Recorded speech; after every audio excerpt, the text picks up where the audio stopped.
Hello everyone, welcome to Inconvenient Truths by Jennifer Zeng. As promised in my last show, today I'll talk about 3 ways and possible steps of the Chinese Communist Party, the CCP's upcoming collapse. I say upcoming because I do believe that the CCP is going to collapse soon. I hope you agree with me on this. First, let me talk about 3 ways of the CCP's collapse. But before that, make sure you subscribe to my channel now so that you can get my updates in the future about more events on the CCP's road to collapse. Remember, I did a show titled, "Is the Rebellion of the Second Generation Red the Last Straw for the CCP?" In that show, I introduced a very high-profile insider of the CCP, a professor of the CCP's Central Party School, which specialized in training high-level CCP leaders. This professor's name is Cai Xia. She was recently expelled from the CCP after an audio file of her sharply criticizing Xi Jinping and the CCP was leaked and widely circulated on the internet. You can check out my previous show about her story if you'd like to know more. In another audio file that was leaked more recently, Cai Xia talked about 3 ways the CCP could collapse. The first way is through external wars, like what happened to Adolf Hitler and Muammar Gaddafi. Their regimes were all ended by external wars. The second way is through internal forms, like what happened in the former Soviet Union. Mikhail Gorbachev's internal reform resulted in the peaceful end of the Soviet Union, the first communist government on earth. The third way is a total collapse from within after the CCP system can no longer handle all sorts of conflicts and pressure resulted by the CCP's terrorist style of ruling. Which of the 3 ways do you think is most likely? Subscribe to my channel now if you haven't, and then I'll tell you what I think. Please also leave a comment under this video and share with us your thoughts. Cai Xia's opinion is the CCP's end will be a collapse from within. This collapse could be caused by an accidental event, and then this accidental event could cause the collapse of the entire society, just like a nuclear explosion. After a long time of gestation, suddenly it explodes. My own thoughts are external wars are not likely, but not 100% impossible. Internal reforms are not likely to happen, as I don't think there is a strong enough force inside the party to bring about meaningful reforms or changes. Xi Jinping has been consolidating his solar power for all these years. Although, like Cai Xia said, 60 to 70% of the CCP members think that Xi should be replaced, but who dares or is capable to openly challenge Xi? I don't see any. The third way is the most likely one. Another possibility is that many different factors will work together to bring about the CCP's end. One can hardly say which one will play more of a role than the others. A popular Chinese commentator Tang Hao discussed this issue in a different way. He said the process of the CCP's collapse could be a trilogy, which means there could be 3 possible chapters. Chapter 1. With the international pressure mounting, the CCP gets more and more isolated. The CCP's officials and the general public feel the heat more and more. I think everyone is already seeing this happening, especially after the outbreak of the COVID-19 pandemic. The CCP's cover-ups and suppression of the truth have led to unimaginable losses worldwide. More and more countries and people are feeling very angry toward the CCP.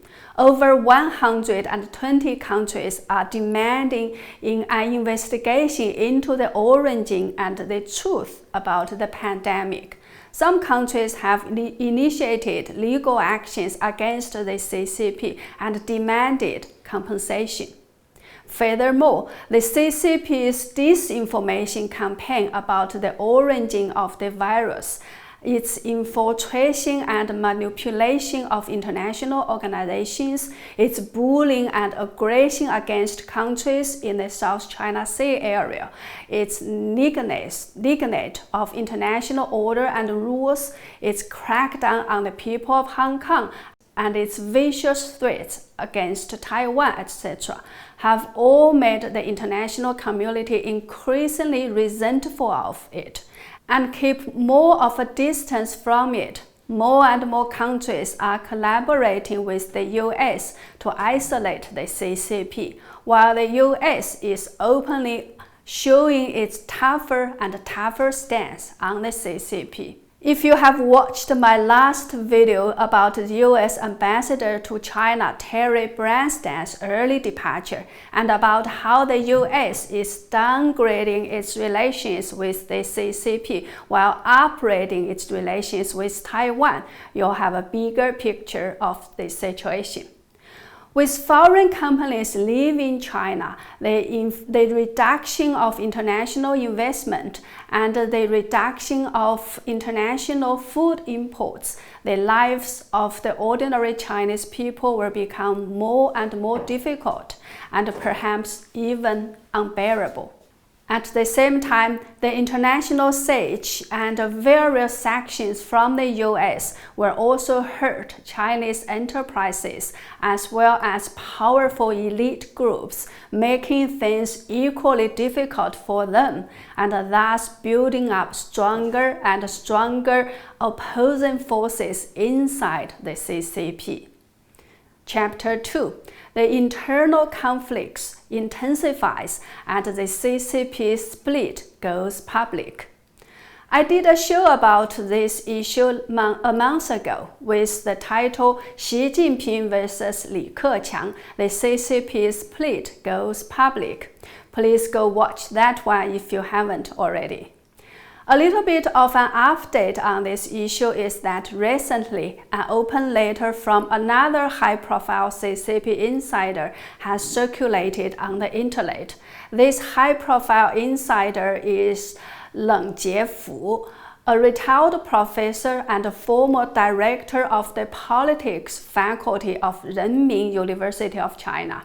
This university is also known as a special institution that specialized in training high-level cadres for the CCP. Zeng Jiefu's letter suggests 3 things. 1. Xi Jinping should step down. 2. China should adopt a federal system, establish a United States of China to resolve the issues of Taiwan reunification, ethnic minorities, and Hong Kong. 3. The top priority of China's economy is to develop its agriculture. The Chinese version of the Epoch Times interviewed Professor Zeng Jiefu several days ago. He admitted that he did write that letter, but said that letter was written in April this year. He didn't understand why it suddenly appeared on the internet now. He also said that the letter was out of date now, as when he wrote the letter in April, the situations with Hong Kong, Taiwan, and other ethnic group minorities were not as bad as today, he said. It was too late now. The situation has developed to such a point that a federation may not be able to handle it. In other words, we can say that this professor's assessment of the current situation is totally different from that of only 5 months ago, when he thought a United States of China could be a solution. Now he thought it was too late, and there was no chance for China to resolve all of its problems with such a system. He didn't say why, but we all understand that it's because the CCP has gone too far for it to go back. Now let's go to Chapter 3 of the CCP's collapse, which is Chinese people see through the CCP, rise up and fight back. According to Tang Hao, because of a worsening international environment, the CCP will encounter huge problems with its economy.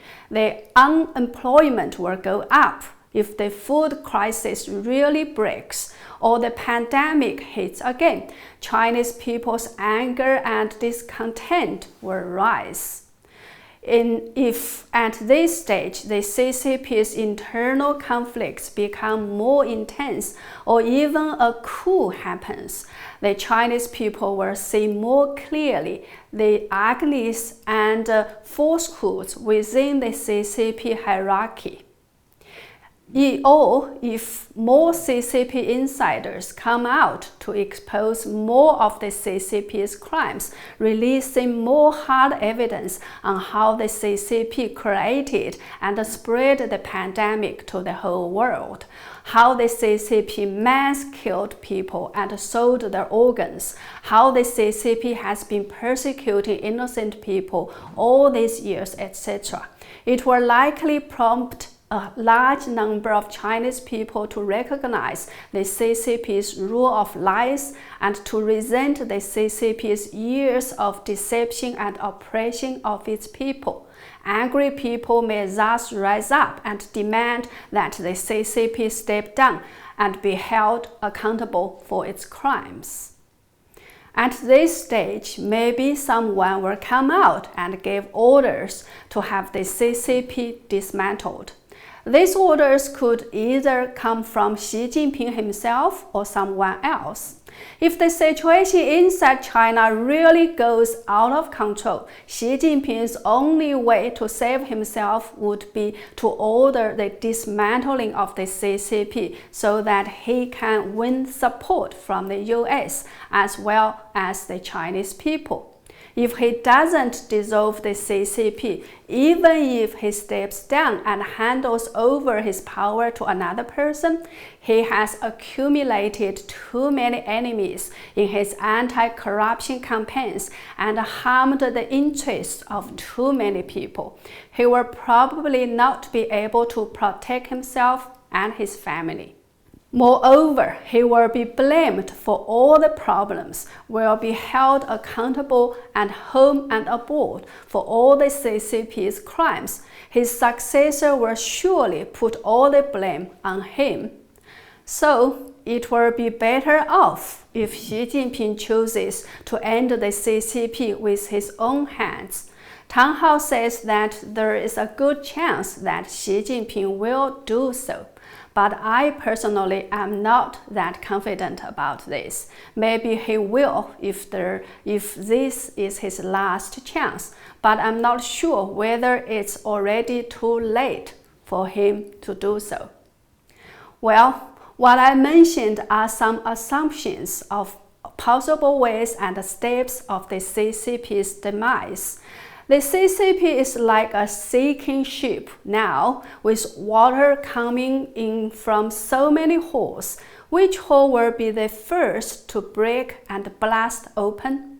Nobody knows. There is an old saying in Chinese, 人算不如天算, which can be roughly translated as humans' calculations or speculations or predictions can never beat heaven's arrangements. Perhaps as human beings, we can only try to figure out what heaven's will is and act according to it. That's all for today. Thank you for watching. This is your third chance to subscribe to my channel and share it. I hope you don't miss it. And remember to check my other videos that you might have missed in the past. Thank you all. See you soon.